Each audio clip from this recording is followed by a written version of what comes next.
டாச்சு குழந்தைங்களுக்கெல்லாம் வந்து என்ன எதனா ஒரு ஸ்நாக்ஸ் பண்ணி கொடுத்தே ஆகணும் டெய்லி ஈவினிங். ஆனால் என்ன கொடுக்குறதுன்னு குழம்பாதீங்க.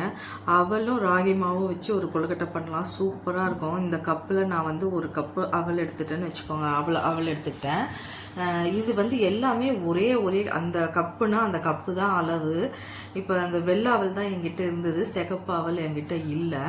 சிகப்பு அவல் இருந்தால் சிகப்பு அவலும் போட்டுக்கலாம், இல்லைன்னா ஒன்று தெக்க ஒரு அவல் இருக்கும் இல்லையா, காற்று மாதிரி, அந்த அவல் இருந்தாலும் அந்த அவல் போட்டுக்கலாம். போட்டுக்கோங்க. 2 ஏலக்காய் போட்டுக்கிட்டேன். இது கூட வந்து தேங்காய், நறுக்கின தேங்காய் இருக்கும். தேங்காய் வந்து அதே கப்பு தான், அந்த கப்பு அளவில் ஒரு கப்பு போட்டுக்கோங்க. தேங்காய் அந்த அவல் கூடயே போட்டுக்கோங்க. போட்டுட்டு நல்லா மிக்சி ஜாரை வந்து மிக்சியை போட்டு நல்லா கிரைண்ட் பண்ணிக்கோங்க. மிக்சியில் கிரைண்ட் பண்ணி இந்த தேங்காய், அவல், ஏலக்காய் இது 3 நல்லா கிரைண்ட் பண்ணி எடுத்துக்கிட்டு, அதுக்கப்புறமா அதே கப்பில் வெல்லம் எடுத்துக்கோங்க. வெல்லத்தையும் இது கூட ஆட் பண்ணிக்கோங்க. ஆட் பண்ணிவிட்டு இந்த மாதிரி பொடி பொடியாக வந்துடணும். அவல் வந்து நல்லா ரவை மாதிரி வந்துடணும். இப்போ இந்த வெல்லமும் இது கூட ஆட் பண்ணி நல்லா மிக்சியில் கிரைண்ட் பண்ணி எடுத்துக்கோங்க. வெல்லமெல்லாம் நல்லா கரைஞ்சி பவுடராக ஆயிடணும்னு வச்சுக்கோங்களேன். பவுடர் இருந்தால் பவுடர் போட்டுக்கோங்க. பவுடர் என்கிட்ட இல்லை, அதனால் இந்த மாதிரி கிரைண்ட் பண்ணிக்கோங்க. கிரைண்ட் பண்ணிவிட்டு எடுத்து ஒரு கிண்ணத்தில் வச்சுக்கோங்க.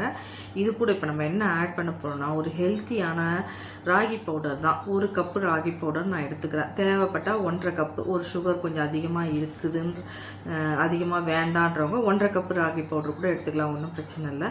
நான் 1 கப்பு போட்டுட்டு கொஞ்சோண்டு கூட ஆட் பண்ணேன். போட்டுட்டு நல்லா பிசைங்க. இது கூட நல்லா பிசைஞ்சு விடுங்க. மொத்தத்தையும் கலந்துருங்க. லைட்டாக உப்பு போட்டுக்கோங்க, ஏன்னா அந்த டேஸ்ட் என்ஹான்ஸ் பண்ணி கொடுக்கணுன்றதுக்காக லைட்டாக உப்பு போட்டுக்கோங்க. போட்டுட்டு நல்லா எல்லாத்தையும் ஒன்றா பிசைஞ்சிட்டு லைட்டாக தண்ணி தெளிங்க. கொஞ்சம் தண்ணி தெளிக்கணும், ஏன்னா தண்ணி தெளித்து அப்படியே கொஞ்சம் நேரம் வைக்கணும், ஒரு 10 நிமிஷம். அவல் போட்டிருக்கோம் இல்லையா, அது நம்ம தெளிக்கிற தண்ணி அவல் ஊறிடும். அதுக்காக தான் அந்த தண்ணி நம்ம தெளிக்கிறோம். தெளித்து தான் நம்ம பிசைஞ்சு அப்படி வைக்கணும். ஒரு 10 நிமிஷம் ஊற விடணும். ஊற விட்டதுக்கப்புறம் தான் நம்ம கொழுக்கட்டையாக அதை பிடிக்கணும். அப்போ தான் வந்து அந்த அவல் வந்து சாஃப்டாக இருக்கும். நம்ம வேக வச்சோம்னா பஞ்சு மாதிரி வரும். அதனால் இப்போ நான் தண்ணி கொஞ்சம் தெளித்து தான், ஏன்னா வெல்லம் இருக்குது, கொஞ்சம் லிக்விட் தான் இருக்கும். நம்ம இப்படி பசைய சொல்லவே உங்களுக்கு தெரியும், என்னடா இப்படி பசைஞ்சா எப்படி கொழுக்கட்டை பிடிக்குதுன்னு நினைக்காதீங்க. இது அப்படியே நீங்கள் 10 நிமிஷம் மூடி வச்சிங்கன்னா டைட் ஆகிடும். ஏன்னா அவல் வந்து ஊறிடும். ஊறினதுக்கப்புறம் அது டைட்டாக போயிடும். இந்த லெவலில் வந்து நான் அப்படியே எடுத்து வச்சுட்டேன். பார்த்தீங்கன்னாவே லிக்விடாக தான் இருக்கும். நம்ம கை வச்சு பிசைஞ்சோம்னா ஒன்றும் பிரச்சனை இல்லை. அப்படியே வச்சுருங்க. ஒரு 10 நிமிஷம் பொறுத்து எடுத்திங்கன்னா நல்லா சாஃப்டாக ஊறி போயிருக்கும். இப்போ வந்து ஒரு பாத்திரத்தில் தண்ணி ஊற்றிட்டு நான் வந்து அந்த ஸ்டீம் பண்ணுற ஜெல்லி வச்சுருக்கேன். அந்த ஜெல்லியில் தண்ணி கொதிக்கணும்னு சொல்லி அந்த ஜெல்லியை வச்சுட்டு, இப்போ வந்து நம்ம அந்த கொழுக்கட்டையை கொஞ்ச நேரம் தண்ணி சூடு ஏறணும்னு சொல்லிட்டு ஏறட்டும். அதுக்கப்புறம் நம்ம வந்து இது கொழுக்கட்டையாக பிடிச்சி வைக்க போகிறோம். இதில் இப்போ வந்து பார்த்தீங்கன்னா நான் இப்போ பிசைஞ்சு வச்சேன் இல்லையா, அது வந்து ஊறி போய் அவலெல்லாம் நல்லா சாஃப்டாகிட்டு இருக்கும். நீங்கள் கையில் தொட்டாவே தெரியும், நல்ல பேஸ்ட் மாதிரி இருக்கும். பேஸ்ட் மாதிரி இப்படி தொட்டு பார்த்தீங்கன்னா சாஃப்டாக இருக்கும். இப்போ வந்து இந்த மாதிரி பிடி கொழுக்கட்டை மாதிரி பிடிச்சி இதில் வச்சு ஒரு 10-15 நிமிஷம் வச்சு வேக விடுங்க. வேக வச்சிங்கன்னா சூப்பரான ஒரு அவல் கொழுக்கட்டை ரெடி ஆகிடுங்க. அது வெந்துதான்னு ஒரு தடவை பார்க்கணும்.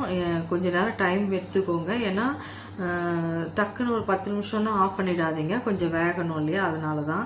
இங்கே பாருங்கள் இப்போ எவ்வளோ சாஃப்டாக இருக்குன்னு பாருங்கள். இது வச்சு ஒரு ஸ்டஃப்பு மாதிரி கூட வைக்கலாம். உள்ள ஸ்டஃப் கொழுக்கட்டையும் பண்ணலாம் இதை வச்சு, ஒன்றும் பிரச்சனை இல்லை, நல்லா தான் இருக்கும். தேங்காய் பூர்ண மாதிரி தானே, இல்லை ராகி பவுடர் சேர்த்துருக்கோம், அவ்வளோதான். இந்த மாதிரி பிடி கொழுக்கட்டையாக ஒரு 10 கொழுக்கட்டை வந்திருக்கும் எனக்கு, அவ்வளோதான். இது 2 நாள் ஆனாலும் கெட்டு போகாதுங்க. நீங்கள் வச்சு பாருங்கள். வெளியிலேயே தான் நான் வச்சுருக்கேன். 2 நாள் ஆனாலும் கெட்டு போகாது, அப்படியே இருக்கும். குழந்தைங்களுக்கு கொடுக்கலாம், ரொம்ப நல்லா டேஸ்ட்டாக இருக்கும். பசங்களும் ரொம்ப விரும்பி சாப்பிடுவாங்க. ராகி வச்சு அவலும் வந்து ஒரு ஹெல்த்தியான டிஷ் தான். இதில் இன்னும் மேஜர் என்ன பார்த்தீங்கன்னா, ரெட் அவல் போட்டிருந்தா இன்னும் நல்லா இருந்திருக்கும். என்கிட்ட ரெட் அவல் இல்லை. ரெட் அவல் இருந்தால் நான் மோஸ்ட்லி ரெட் அவல் தான் யூஸ் பண்ணுவேன். இந்த மாதிரி பிடியாக பிடிச்சி வச்சுட்டு குழந்தைங்களுக்கு ஈவினிங் ஸ்நாக்ஸாக கொடுங்க. ஹெல்த்தியும் கூட. இது ஒரு 2 நாள் வச்சு கூட கொடுக்கலாம். ஒரு 2 நாள் அப்படியே மூடி நீங்கள் வெளியிலே வச்சாலும் ஒன்றும் ஆகாது. டிஃபன் பாக்ஸில் மூடி வச்சிங்கன்னா, ஏன்னா கெட்டுலாம் போகாது. நீங்கள் ட்ரை பண்ணி பாருங்கள். ட்ரை பண்ணி பார்த்துட்டு கெட்டு போகாது. நீங்கள் ட்ரை பண்ணி பார்த்தீங்கன்னா உங்களுக்கே தெரியும். அவ்வளோதான். மூடி வச்சுட்டு ஒரு 10 நிமிஷம் பொறுத்து திறந்து பார்த்தீங்கன்னா சூப்பரான அவல் கொழுக்கட்டை ரெடி. அவல் ராகி கொழுக்கட்டை ரெடி. சாரி, இதில் மெயின் இன்க்ரீடியன்ட் அவலை விட ராகி தான். இது மேக்ஸிமம் 10 நிமிஷம் வேலை தான். இது கூடவே சைட் பை நான் டீ கூட போட்டுட்டேன். டீ போட்டாச்சு. டீயும் கொழுக்கட்டையும் தான் எனக்கு வந்து இன்றைக்கி ஸ்நாக்ஸுக்கு. எங்கள் வீட்டில் யாரும் இல்லை சாப்பிட்றதுக்கு. பட் ஆனால் நான் வந்து குழந்தைங்களுக்காக இதை செஞ்சு காட்டணுன்றதுக்காக செய்கிறேன். இது எங்கள் வீட்டில் எப்படி 2 நாளைக்கு மேலேயே இருக்கும். 2 தான் சாப்பிடுவோன்னு வச்சுக்கோங்களேன். அதனால் இது பாருங்கள் இப்படி வந்திருக்குன்ட்டு. இப்போ வந்து நம்ம கத்தியை லைட்டாக ஏதாவது விட்டு பார்த்தோம்னா அதில் வந்து எதுவும் பிசுன்னு இல்லாமல் இருந்ததுன்னா ஆஃப் பண்ணிட வேண்டியது தான்.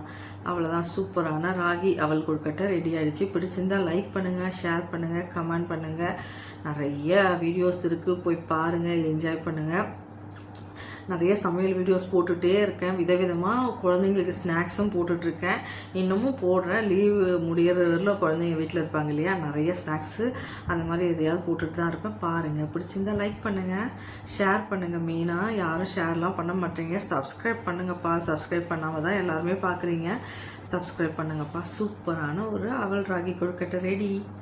பிடிச்சிருந்தால் லைக் பண்ணுங்கப்பா.